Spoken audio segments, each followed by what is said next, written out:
ദൂതന്റെ ജ്യൂസ് കുടിച്ചിട്ട് ആ നോമ്പ് നിങ്ങൾ ഇല്ലാതാക്കിക്കൊണ്ടിരിക്കുവല്ലേ? ഹറാമല്ലേ അതൊക്കെ? സുബൈദയ്ക്ക് ഗൾഫിൽ ഇരുന്നിട്ട് എൻ്റെ വീഡിയോ കണ്ടിട്ട് വല്ലാത്ത സങ്കടം. അപ്പോ ഇവരെ അതിഥി തൊഴിലാളികൾ എന്ന് പറഞ്ഞാദരിച്ച സർക്കാരിന്റെ മുസ്ലിം പ്രീണനം ആരാ തിരിച്ചറിയേണ്ടത്? കേരളത്തിലെ മതേതര വിശ്വാസികൾ തിരിച്ചറിയണം. ഏത് സാഹചര്യങ്ങളിലായിരുന്നാലും ശരി, എതിർഭാഗത്തു വരുന്നത് മുസ്ലിം തീവ്രവാദികളാണെങ്കിൽ നമ്മുടെ മാധ്യമങ്ങളുടെ മൗനവും സർക്കാരിന്റെ മൃദു സമീപനവും ഇന്ന് എല്ലാവർക്കും മനസ്സിലായിട്ടുണ്ട്. ശരിക്കും ബോധ്യപ്പെട്ട ആളുകൾ തുറന്നു പറയും. ഇതുപോലെ നോക്കിക്കോ. LDF മത്സരിച്ച് അവർക്ക് അനുകൂലമായിട്ട് സമരപരിപാടികൾ നടത്തുന്നു. നിങ്ങൾ ഓർക്കണം, നൈജീരിയ എന്ന് പറയുന്ന രാജ്യത്ത് വർഷങ്ങളായി ക്രൈസ്തവർ കൂട്ടക്കൊല ചെയ്യപ്പെടുന്നുണ്ട്. അവിടെ ക്രൈസ്തവ വംശനാശം ലക്ഷ്യമാക്കിക്കൊണ്ട് അവിടെ ഒരു പ്രത്യേക മതത്തിന്റെ തീവ്രവാദ ശക്തികൾ ആ രാജ്യത്ത് കൊന്നൊടുക്കുന്നുണ്ട്. ഈ കഴിഞ്ഞ 6 മാസങ്ങൾക്കുള്ളിൽ 2500 പേരെയാണ് നൈജീരിയ എന്ന് പറയുന്ന രാജ്യത്ത് കൊന്നൊടുക്കിയത്. പ്രിയപ്പെട്ടവരെ, കേരളത്തിന്റെ ഏതെങ്കിലും നിരത്തുകളിൽ നിങ്ങൾ നൈജീരിയയിൽ കൊന്നൊടുക്കപ്പെടുന്ന ക്രിസ്ത്യാനികൾക്ക് വേണ്ടി ഒരൊറ്റ ജാഥ എങ്കിലും നടത്തിയത് നിങ്ങൾ കണ്ടോ? ഏതെങ്കിലും രാഷ്ട്രീയ പാർട്ടി, UDF ആകട്ടെ LDF ആകട്ടെ, നൈജീരിയയിലെ ക്രിസ്ത്യാനികൾക്ക് വേണ്ടി ശബ്ദമുയർത്താൻ ഇവരാരെങ്കിലും തയ്യാറായോ? തയ്യാറാവില്ല. കാരണം അവർക്കറിയാം ക്രിസ്ത്യാനിക്ക് വോട്ടില്ല. നമ്മുടെ എത്രയോ പേര് രാഷ്ട്രീയ പാർട്ടികളിലുണ്ട്. അവരൊക്കെ നമ്മുടെ സമുദായത്തിന്റെ ഒരു കാര്യം വരുമ്പോൾ ഏതാണ്ട് ഒരു വല്ലാത്ത മതേതരത്വത്തിന്റെ ഒരു നിഴലിലങ്ങ് അവർ ഒഴിക്കുകയാണ്. ഞങ്ങളെല്ലാം മതേതരന്മാരാണ്. ഇവരെന്താണ് മതേതരന്മാരായത്?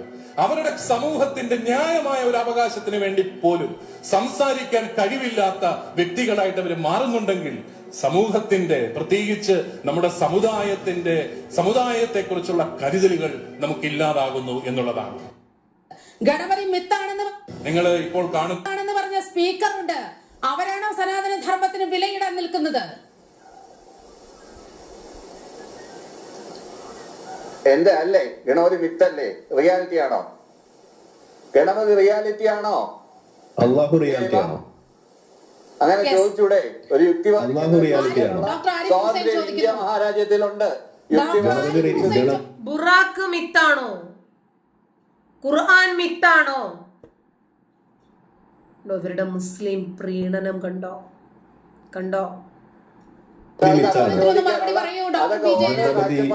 ഓരോരുത്തരും അങ്ങനെ ചോദിക്കും.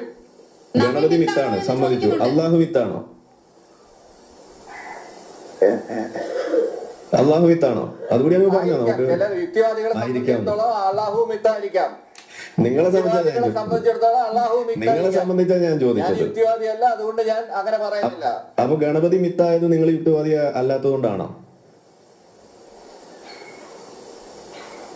മലപ്പുറത്തെ ലോക്കൽ നിങ്ങൾ പറയൂ, കാര്യം പറയൂ.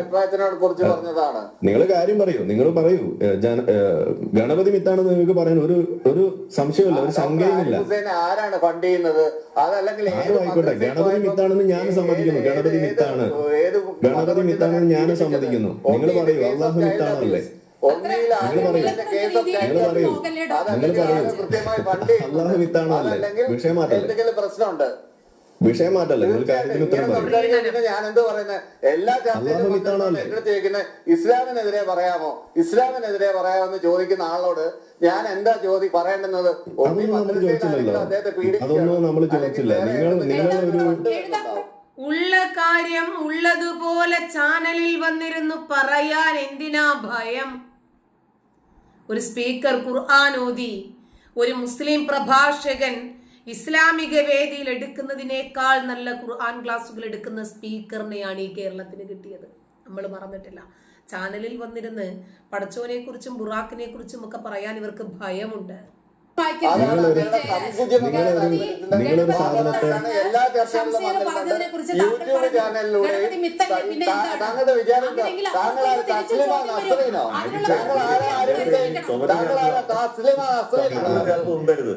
സാറല്ല കളസങ്കീറി എന്ന് മനസ്സിലായി. ഇനി ഞാൻ കുറച്ച് കാര്യങ്ങൾ പറയാം. ഓക്കെ, അതായത് ഇവിടെ നമുക്ക് പറയാനുള്ളത്, ഞാൻ ഈ ചർച്ചയ്ക്ക് വിളിച്ചപ്പോ സത്യം പറഞ്ഞു കഴിഞ്ഞാൽ തൊലി ഉരിച്ച് വിടും. അത് കുറച്ച് പാടാണ്. അത് വിധിയാൻ കുറച്ച് പാടാണ്. ഓക്കെ, അത് നമുക്ക് കാണാം. നിങ്ങളുടെ തനിനിറൊക്കെ ഇവിടെ വെളിച്ചത്ത് വന്നു. അതായത് ഗണപതി മിത്താണ് എന്ന് പറയാൻ നിങ്ങൾക്ക് ഒരു ലജ്ജയുമില്ല എന്ന് പറയുന്ന ആള് ഈ അള്ളാഹുവിന്റെ കാര്യം ചോദിക്കുമ്പോ ബബ്ബ അടിക്കുന്നത് നാട്ടുകാർ കണ്ടു. അപ്പൊ ഇനി നാട്ടുകാർ തീരുമാനിച്ചുള്ള ആരുടെ തൊലിയാ ഉരിഞ്ഞത് എന്നുള്ളത് അതവിടെ നിൽക്കട്ടെ, നമുക്ക് ആ തർക്കത്തിലേക്ക് പോകാനില്ല. പോട്ടെ,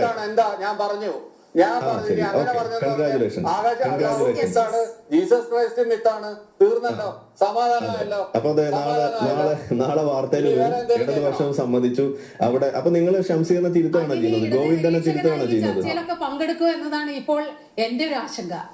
അതെ, അല്ല, ഇപ്പൊ ഞാൻ അള്ളാഹു മിത്താണെന്ന് പറയാൻ എനിക്ക് ആരോ ഫണ്ട് ചെയ്യുന്നാ പറഞ്ഞത്. അപ്പൊ നിങ്ങൾ ഇപ്പൊ അള്ളാഹു മിത്താണെന്ന് പറഞ്ഞ് നിങ്ങൾക്ക് ആരെങ്കിലും ഫണ്ട് ചെയ്തിട്ടാണോ? അതോ നിങ്ങൾ ഇപ്പൊ പെട്ടെന്ന് നിങ്ങൾ യുക്തിവാദിയായി മാറിയോ?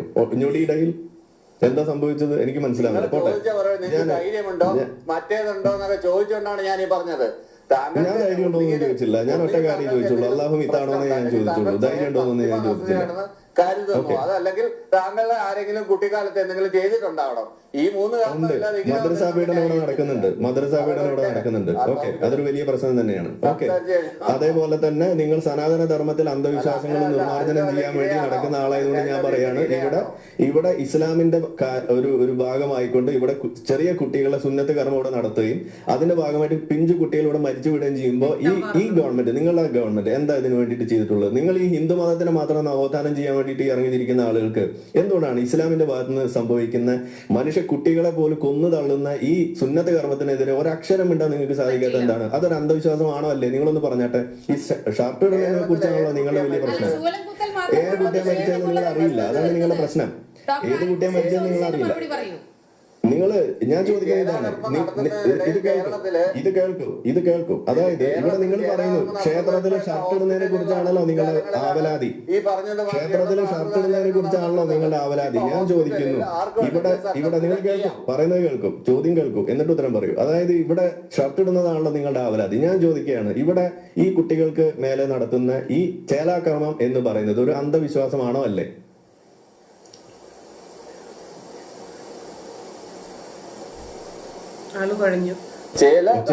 ട്രൈബൽ ട്രഡീഷൻ ആണ്, അന്ധവിശ്വാസമാണോ അല്ലേ? അതാണ് ഞാൻ ചോദിക്കുന്നത്. ആഫ്രിക്കൻ ട്രൈബുകളിലൊക്കെ അന്ധവിശ്വാസമാണോ അല്ലേ?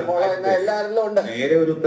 അന്ധവിശ്വാസമാണോ അല്ലേ? അതേ ഞാൻ ചോദിച്ചുള്ളൂ. ട്രൈബൽ ആണോ നോൺ ട്രൈബൽ ആണോ എന്നൊന്നും ഞാൻ ചോദിച്ചിട്ടില്ല. അന്ധവിശ്വാസം എന്നുള്ളതല്ല, വിശ്വാസം അന്ധവിശ്വാസം എന്നുള്ള ദ്വന്ദ്ങ്ങൾ വിട്ടിട്ട് ഇതിനപ്പുറം അന്ധവിശ്വാസമാണോ അല്ലേ? വേറൊരു സ്ഥലം താങ്കൾക്ക് ആലോചിക്കാൻ മാർഗമില്ലേ? ഇത് അന്ധവിശ്വാസമാണോ അല്ലേ?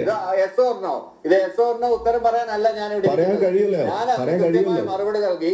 അത് ചില ട്രൈബ്സിലൊക്കെ നിലനിൽക്കുന്ന ഒരു ആചാരമാണ്. അന്ധവിശ്വാസമാണോ അല്ലേ? അതാണ് ഞാൻ ചോദിക്കുന്നത്. റിലീജിയൻസിൽ അതുണ്ട്. സ്ത്രീകൾ ട്രൈബ്സ് ഉണ്ട്, ആഫ്രിക്കയിലുണ്ട്, അതിനെതിരെയുള്ള താമസമുണ്ട്. അവരോട് ഞാൻ സംസാരിച്ചിട്ടുണ്ട്. സ്ത്രീകളെ വരെ ഈ കർമ്മം ചെയ്യുന്ന. അതേപോലും ഇസ്ലാമിലുള്ള ഈ സുന്നത്ത് കർമ്മം തെറ്റാണ് എന്നും കുട്ടികളെ നിർബന്ധിച്ചു മതപരിവർത്തനം നടത്തലാണെന്നും പറയാൻ ഇവർക്ക് കഴിയില്ല. കാരണം എന്താ? എന്നാൽ ഇത് ഇസ്ലാമിനെതിരായി പോകും. ഇസ്ലാമിനെതിരായിട്ട് സംസാരിക്കാൻ ഇവർക്ക് പറ്റില്ലല്ലോ.